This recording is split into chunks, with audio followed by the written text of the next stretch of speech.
Ketika Anda punya mobil banyak, punya uang banyak, itu artinya Anda untuk senang itu tergantung banyak hal.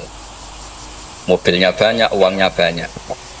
Dengan orang yang nggak punya apa-apa, cukup bahagia dengan uang 10.000 atau seadanya. Logika yang dibangun adalah keren mana orang yang untuk bahagia butuh banyak hal dengan sedikit hal. Ini ku pinter putih. Pinter sing bahagia dengan sedikit hal. Itu cara kita bernegosiasi dengan zaman yang seperti ini. Kalau sering nasihati santri-santri sing teng kampung-kampung. Kon ketemu pangeran sowan gowo Alphard songo, gowo mobil miliar, gowo uang miliaran. Dengan sowan pangeran gowo sujud, yang mesti dibenarkan Allah itu pasti sujud. Nah sekarang itu niki wonten niki majelis mas saya ini wonten babat. Lalu sering menghindari dari acara-acara publik bukan karena apa-apa.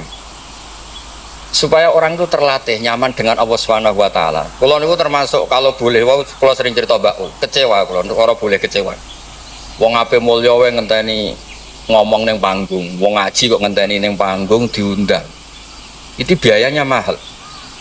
Riyen niku mboten kiai ikhlas zaman Mbah Fayumi, Bude kula Mbah Hanid iku ketemu ngaji orang takok yang ngaji. Sakniki ngaji niku panggung, sound sistemnya rapik, kiai ini kecewa.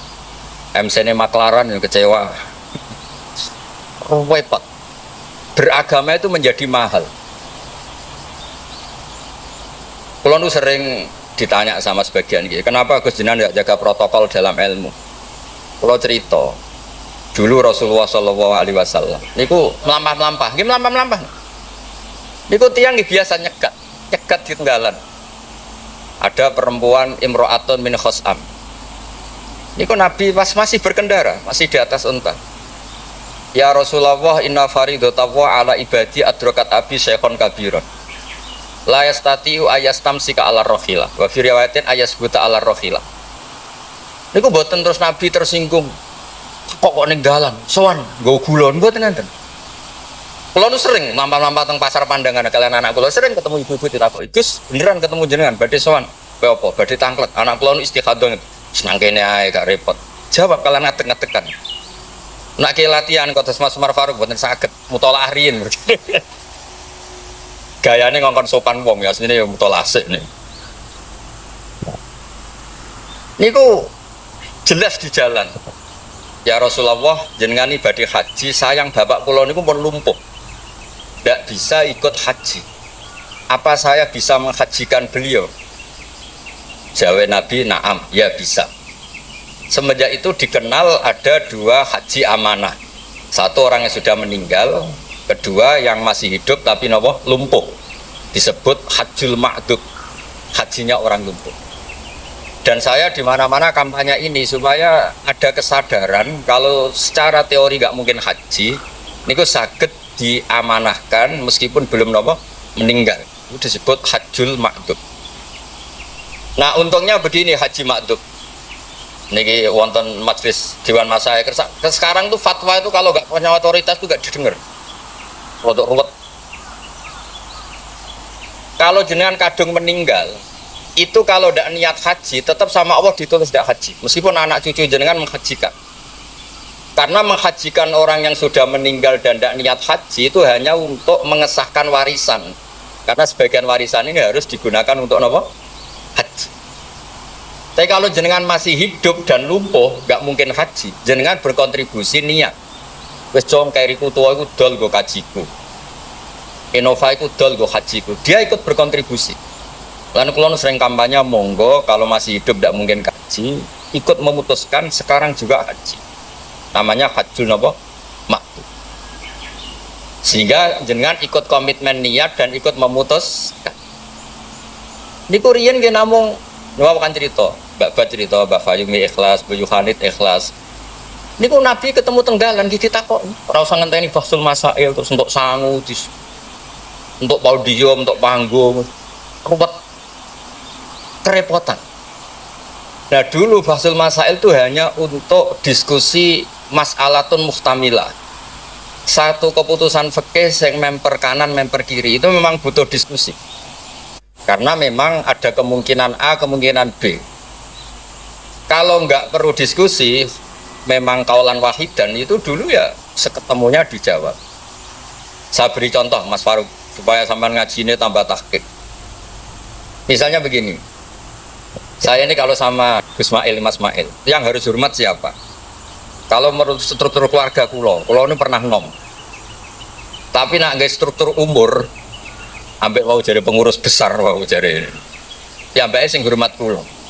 Lalu yang dipakai yang mana? Struktur umur, apa struktur keluarga, apa struktur alim? Karena kita pasti punya status di bab alim, alim ini, di bab umur bagus ini. Terus sampean ketemu wong melarat. Wong melarat itu fadilahnya luar biasa. Wong sugih fadilah dermawannya biasa. Kalau dua orang ini ketemu yang harus hormat siapa? Sing melarat hormat wong sugih hormat wong melarat. Mboten saged nak jare bapak kula ngeten, ana wong melarat tuh matur teng bapak. Enak udah di wong sugih. Poso ora usah kerja, setengok-tengok ning omah ngenteni maghrib. Nah wong melarat tuh wis poso, macul, buruh. Repote koyo napa? Terus wonten wong sugih, sing jawab yang sugih. Enak wong melarat biasa ramangan. Wong sugih kuwi esuk pecel, awan rawon, sore sithik nyate. Jadi yang ditinggalkan banyak. Nah sampean kan wis biasa ramangan. Lha iku jenenge muhtamil. Setelah didiskusikan ternyata sama-sama repot. Nah itu yang perlu musyawarah Mas Wan. Ada masalah yang muhtamilah. Karena memang kita tidak bisa menjawab dengan kaulan wahidan atau dengan al-mansus.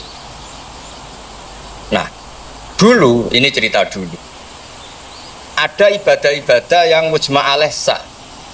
Misalnya kita kalau sujud kan dilatih umirtu an asjuda ala sab'ati a'zumin, al-jabha wal yaden wal rukbaten wal kodamen. Al-jabha 1, yaden 2, rukbaten 2, kodamen 2, berarti 7. Kalau Anda sujud melibatkan anggota 7 itu disepakati apa? Sah.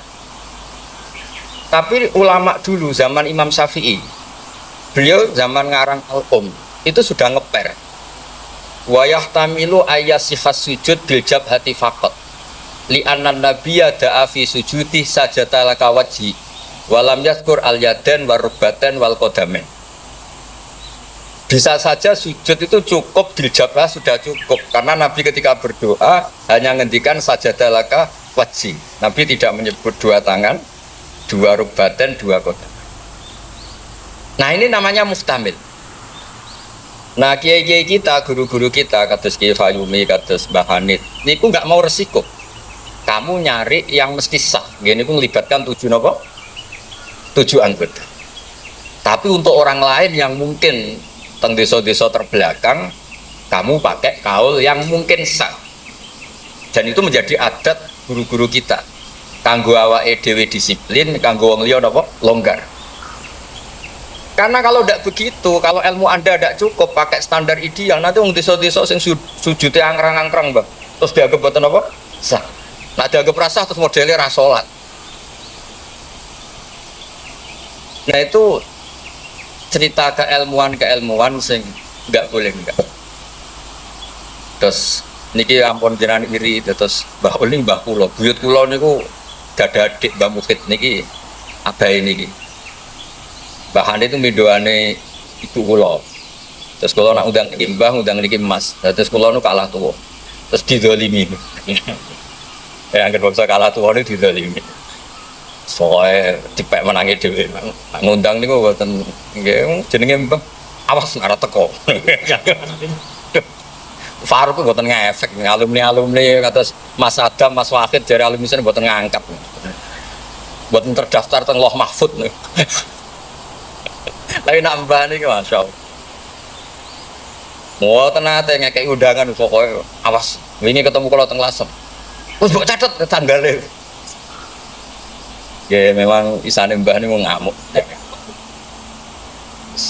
Ceritane kunane kuno ngoten. Tetes berfikih, berislam, berfikih itu harus luas. Karena kalau tidak luas itu kita jadi yang repot. Misalnya ngeten, saya beri sekian contoh yang fikhun muhtamilun. Ada beberapa teori ya. Kan ada usul fikih, ada kaidah fikih, juga ada fikih mateng. Misalnya jihad. Jihad itu diterangkan di kitab I'anatul Talibin itu wajibnya karena apa? Fardul wasa'il lal maqasid. Untuk supaya kita tidak dihinakan musuh itu memang kita harus kuat. Dulu gak kebayang zaman Belanda datang ke kita kalau kita tidak jihad dengan makna angkat senjata. Tapi setelah era modern ada diskusi, ada dialog. Jihad seperti itu sudah enggak, tapi adu argumentasi. Sehingga kitab I'anah mengatakan fardul wasail itu tidak bisa menjadi hukum permanen kalau sudah hasolal maksud. Kalau Anda ingin mengangkat Islam, dulu itu ya karena musuhnya pakai senjata, kita pakai senjata. Kalau sekarang kan era modern, ada diskusi, ada argumen, masuknya di ayat qul falillahil hujjatul baligh. Allah itu selalu agamanya dibela logika yang mapan. Saya punya sekian contoh cerita tentang logika. Dulu awal-awal Rasulullah dakwah itu mengajak ila ilahin wahid. Kata orang-orang kafir, aja'alal alihata ilaha wahida innaha adalah syai'un ujab. Muhammad itu aneh, problem kita banyak, masalah kita banyak, kok Tuhannya satu. Apa cukup untuk menyelesaikan problem kita? Jadi dulu orang Arab tuh mirip orang Cina. Ini Tuhan bagian hujan, bagian petir, bagian BPKB, bagian gadean itu Tuhannya beda-beda. Sertifikat kok udah pinter. Tuhan bagian nangani widadari katanya Mas Mail. Terus ya sudah, logika itu matang sekali sehingga mereka diajak ke Tuhan satu itu mereka bilang innaha adalah syai'un ujab. Itu teori yang aneh, Tuhan satu. Wong problem kita banyak kok Tuhannya hanya satu. Solusinya hanya satu. Lalu Nabi membalas dengan hujjah. Kata Nabi, andaikan kamu jadi buruh, jadi pekerja, kemudian majikan kamu banyak, perintahnya beda-beda, dan yang kalau nggak dituruti marah. Kamu nuruti satu, meninggalkan yang satu, menuruti satu, meninggalkan yang satu, mengabaikan yang satu. Enak mana punya majikan banyak sama majikan satu? Ya enak satu Muhammad. Mereka masih bilang Muhammad belum Rasulullah. Terus kata Nabi, begitulah. Wa rabbukum sayyidukum. Tuhan kamu itu Tuhan kamu. Kalau banyak-banyak kamu yang bingung. Ya sudah, Tuhannya satu aja. Itu hujjah, bukan pakai pedang, bukan pakai kekerasan. Akhirnya menjadi ayat darabawu matalar rajulan fi syuraka mutasyakisuna wa rajulan salamal lirajul. Bagi hal yastawiyani masalah, terus kata Allah alhamdulillah. Nah, sehingga kalau kita ngaji mu'in ya ngaji ana, sehingga ngerti jihad itu wajibnya itu fardul wasail lal maqasid. Ya sama, kalau wasail itu bisa diabaikan kalau ada konteks tertentu yang cukup pakai sama-sama hasil apa? Maksud. Misalnya begini, nahi mungkar, melarang terjadinya mungkar. Itu yang penting itu meninggalkan mungkar, bukan melarangnya, tapi meninggalkannya. Misalnya malam ini misalnya ada dangdutan yang pakaiannya seronok misalnya, atau apalah. Kalau dangdutan Islami nanti jadi bingung. Maksudnya yang nonton ini haram apa enggak? Ini nanti Mas Umar Faruk fatwanya bingung. Misalnya yang karuan haram kan kita beri contoh atau apalah, dangdutan atau yang lain dengan pakaian yang tidak pantas. Tapi kalau pantas ya enggak tahu, saya hukumnya tanya Mas Faruk. Terus kiai-kiai itu kan senengannya jagungan, masakan, kadang rokok-rokokan. Tadi mas-mas ya kula nggih ngelelet teng mriku teng dalem. Karena kalau kita ingat, memaksakan ndak melihat itu berat. Tapi nak bengi jagungan mbek kanca, mbok sekak, mbok jagungan, pokoknya enggak penting. Tapi ngerti-ngerti esok dan berhasil meninggalkan maksiat. Jika kenapa kiai-kiai itu suka jagongan, suka guyon semalaman? Saya sering ditanya orang-orang Islam kota, kenapa sih Gus Kiai NU itu senani jagongan, masakan semalaman? Karena untuk melawan tidak ingin maksiat itu berat kalau kamu ingat-ingat ya. Ketoknya kok luwih menarik dibanding yang di rumah misalnya, macam-macam lah, mau jenis selerane wong lanang. Tapi nak terus ditinggal masak terong, terus ngopi-ngopi, ngelelet, pokoknya apa lah. Ngerti-ngerti esok, maksiatnya wis bar. Itu lebih gampang. Itu namanya al-inkifaf anil ma'asi. Makanya Saizuddin bin Abdissalam punya teori innal ladzina yarmunal muhsanatil ghafilat. Kenapa orang baik disebut ghafilat? Orang-orang yang lupa. Karena untuk melawan ingin maksiat itu harus bil asbab asyaghilah, dengan faktor-faktor yang menyibukkan. Makanya nak jenengan dadi wong melarat tuh sing seneng. Dadi wong sugih sing seneng. Barokah wong melarat tuh sibuk golek ekonomi, wis ora kober. WA orang yang tidak mahramnya, yang tidak halal itu ora kober. Gara-gara mapan itu daftarnya banyak. Daftar sing kepengen dibidik. Artinya anggap saja dalam kefikiran itu ada asbab, ada sebab sing dadekno sibuk tidak maksiat. Ketika Anda kaya, anggap saja ada sebab yang menjadikan Anda bisa dermawan. Nah, ilmu seperti ini di pondok mulai gak dipelajari. Jadi kalau suwon, kalau bolak-balik matur, kenapa baik sama banyak orang? Kalau nu sering nonton tonggo-tonggo mati, kalau sering cerita, kalau sering lepas jenazah tonggo-tonggo mati. Dia niki jenazah saya sangat. Bojone nganti protes. Apa lek Gus, bojoku suwengi-suwengi ku ndelok TV. Suwengi-suwengi bar ndelok TV ya turu ngorok. Kok jenengan puji-puji apik? Terus saya bilang, saya ini peneliti usul fikih kata saya. Kalau ada orang tidur itu gelarnya bukan ninggal tahajud dan ninggal witir, tapi tarokal ma'asiyah. Orang ini berarti ninggal apa? Maksiat. Susah ya apa sih husnudzon? Jadi kalau nak Pak Umar Faruk Pak Kiai SK, tadi mun Kiai tenan jare mun datang ngangge SK. Ini cara turu suwengi, ini kalau puji. Masya Allah, huwa solihun. Weh, mereka tarokal maksiat kullah, semalaman ninggal semua maksiat. Buat apa-apa? Karena hanya dengan cara logika usul fikih itu kamu tahu kualitas ayat wa min ayatihi manamukum billaili wan nahar. Tanpa ayat itu kamu tidak tahu, tanpa logika itu kamu tidak tahu. Wong ayatnya pangeran kok terima contohnya manamukum billail. Secara medis jelas kita butuh istirahat, sistem tubuh kita butuh jeda. Secara fikih barokatun naum niku tarkul mas.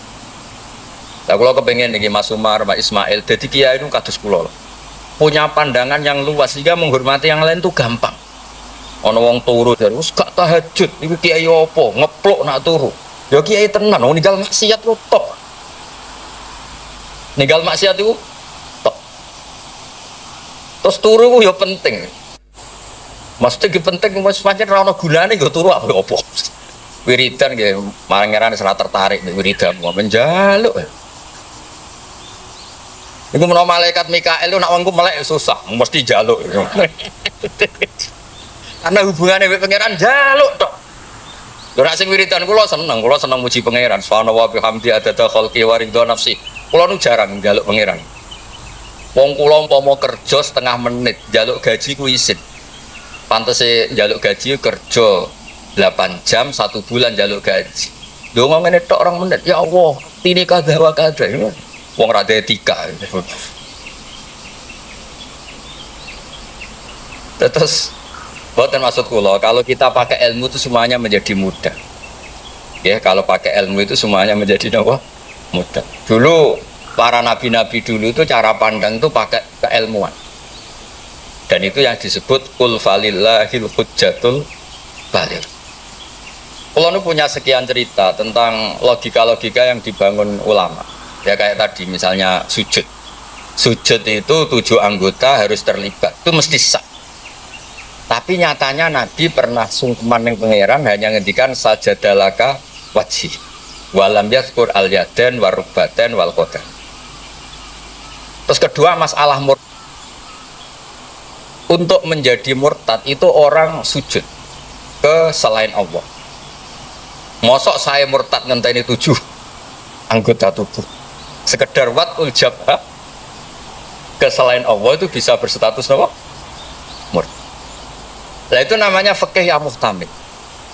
Tapi guru-guru kita meskipun bacaannya banyak tetap ngajari kita sujud yang tidak resiko. Gini ku pakai 7 apa? Tapi jagani wong desa-desa sing mungkin lagi latihan Islam cara ibadah buatan apa sempuh. Di kalau cerita logika. Nabi Ibrahim alaihissalam, Nabi Musa, Nabi Isa. Niku kadang-kadang nyuwun sewu, saking senenge pangeran, niku pangeran yo diwarahi. Tapi mboten krana nglamak, mboten nggih saking senenge. Tapi barokahnya itu lahir fikih-fikih yang sekarang diwarisi umat Rasulullah sallallahu alaihi wasallam. Bapak kula nu sering nak didik kula ngeten. Kancanan wong fasik ku haram. Wong mare katut nakal. Tapi nak diwalik, bina wong fasik iku apik. Iso bina anak kancanan. Iku mulai senam tak baleni malih. Sampeyan kancanan wong fasik itu enggak boleh. Nanti ketularan apa? Fasik. Tapi kalau bina orang fasik boleh enggak? Bina loh. Boleh kan? Bisa sunat, bisa wajib. Tapi kok iso bina anak kancanan. Meskipun agak berjudi sing katut sapa? Nah, sing katut apa sing soleh dadi fasik, apa sing fasik dadi soleh. Nah, dan seperti itu muhtamilun. Karena kita mau hukumi sunat, jebule sing soleh dadi fasik. Ngukumi haram ternyata banyak dari pertemanan ini sing fasik dadi soleh. Ada hal-hal yang kita tidak perlu ngambil keputusan karena ini nanti diuji di lapangan. Sebab itu Nabi itu nggak pernah ngambil kesimpulan baku di hal-hal yang sifatnya apa? Sosial. Ayat fa'fu anhum wasfah ya banyak, ayat tegas ya banyak, ayat setengah tegas, setengah nggak tegas ya banyak. Karena di bab-bab sosial itu ada muqtadul hal, ada kondisional. Nah ini yang masalah-masalah sing wow didawakan Mbak Fayumi, Mbak Hanit itu seneng ilmu. Ya sejarah agak unik tentang keluarga kulo. Ibu kulo namanya Yohanit. Yohanit itu nama ibunya Nabi Musa. Kebetulan punya mbak Minduan namanya Yohanit juga mondok teng Joso, terus mulai itu disenengi mbah kulo. Terus rabi terus Mbak Ul buyut kulo. Terus Mbak Mukhid wafat angsal Mbak Fayumi. Terus Mbak Hanit riyen nak cerita kulo, aku di bojo loro iku ahli falak kabeh. Riyen Mbak Mukhid enggak ahli falak, Mbak Fayumi ahli. Modelnya anak ibu ora krungu nak diceritani alime bapak es. Kok wedi kon niru. Kula roh lah kelakuane Gus-gus kula roh apal. Jadi agar diceritani alime abae iku ibu tawadhu, ibu nak kon niru apa tadi. Terus kula suwun lah di bab-bab tertentu itu baca itu harus baca. Kula gadah kitab namanya Khilyatul Auliya. Niki cerita terakhir kula. Wonten orang tabi'in itu alim alama mimman yutawassalu bihi, orang yang termasuk dipakai wasilah saking soleh, namanya Muhammad bin Munkadir. Niku muridnya Jabir bin Abdillah. Niku nak wonten tiang fasik mati misalnya nyuwun sewu ana wong kok mati oplosan niku kesusu nyolati. Padahal mainstream ahli fikih saat itu kalau ada orang fasik meninggal sebaiknya yang sholat jangan banyak-banyak. Mau nggo syarat gugoro fardhu napa kifayah. Saya ulang lagi, mainstream fatwa saat itu nak nong fasik mati sing salat aja akeh-akeh. Mau nggo syarat gugoro fardhu napa kifayah. Nanti kalau semuanya ikut mensolati dikira gak ada bedanya orang soleh dan orang napa fasik. Tapi Muhammad bin Munkadir itu orang yang kesusu teko. Ditanya, "Timada tusolli ala hadal fasik?" Kenapa engkau begitu seneng, begitu semangat nyolati wong fasik? Jawabannya unik, di luar dugaan banyak orang. Kok apal jawaban itu? Inni astahyi minallah ayya'lama minni anna qudratahu ta'jizu an ahadin min khalqih. Itu yang dipakai Kiai Jawa.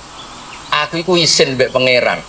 Nak delok wong fasik kemudian Allah melihat hati saya seakan-akan Allah itu pasti tidak maafkan dia. Jadi intinya beliau datang itu sebagai kepastian tauhid beliau sendiri bahwa maghfiratuhu wasiat kullase wa rahmatuhu ge ammat kullase. Lagi NU Jawa gitu, ketemu wong fasik ya tidak mau saja sekarang fasik nanti soleh. Yang sekarang soleh ya naudzubillah min dzalik saja suatu saat tidak soleh. Wong barang sosial orang mesti kabeh. Kayak apa dulu Umar ingin bunuh Nabi tapi malah dapat napa hidayat. Kayak apa Khalid bin Walid panglima yang menjadikan orang Islam kalah di perang Uhud, akhirnya juga jadi orang nopo soleh. Jadi intinya itu Kiai Jawa itu tahu itu sehingga beliau ini kancanan nyun sewu wong fasik ya tenang. Tapi dalam konteks bina, saya lagi dalam konteks bina bukan melegalkan. Kalau lagi dalam konteks bina bukan melegalkan. Karena Allah bisa saja mandu dia menjadi orang soleh. Bukan seperti orang lain setiap orang fasik dikafirkan, difasikkan seakan-akan tidak ada harapan tobat. Nah, ini yang menjadikan tambah susah kan.